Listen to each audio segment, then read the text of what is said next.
కొత్తగా నాకు కొన్ని క్వశ్చన్స్ వచ్చాయి. దాన్ని బట్టి వాడి ఐడియాలజీ తెలుసుకోవచ్చు. కూర్చోండి. వాడొక సిక్ మైండెడ్ పర్సన్, కానీ వాడికి కూడా ఒక ఐడియాలజీ ఉంటుంది కదా.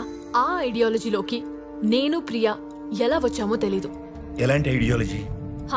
అది తెలియాలంటే ఈ 2 years లో వాడు ఏం చేశాడో మనం ఫైండ్ అవుట్ చేయాలి. డెఫినెట్ గా వాడు ఊరికే కూర్చోడు. అంటే ఈ 2 years లో వాడు ఇంకా క్రైమ్స్ చేసి ఉంటాడా? అవును. ఒకటి, ప్రియని నన్ను ఒకే రీజన్ తో టార్గెట్ చేసుంటే ఈ 2 years గ్యాప్ ఎందుకు? లేదు, రీజన్ వేరే అయ్యుంటే ఖచ్చితంగా వేరే ఏదో చేసుంటాడు. జనరల్ గా ఒక్కో క్రిమినల్ కి ఒక్కొక్క ప్యాటర్న్ ఉంటుంది, కానీ మీ ఇద్దరి విషయంలో అలాంటి ప్యాటర్న్ ఏం లేదే. అవును, ప్యాటర్న్ లేదు, ర్యాండమ్ గానే వెతకాలి. ఇప్పుడు ప్రియాది సూసైడ్, అరుణ్ది కూడా సూసైడ్, కానీ ఎఫెక్ట్ అయింది, టార్గెట్ చేసింది నన్ను. క్యారెక్టర్ అసాసినేషన్ అంటే విక్టిమ్స్ ఇద్దరం విమెన్. అంటే ఉమెన్ కేసులన్నీ కూడా మనం వెతకాలి.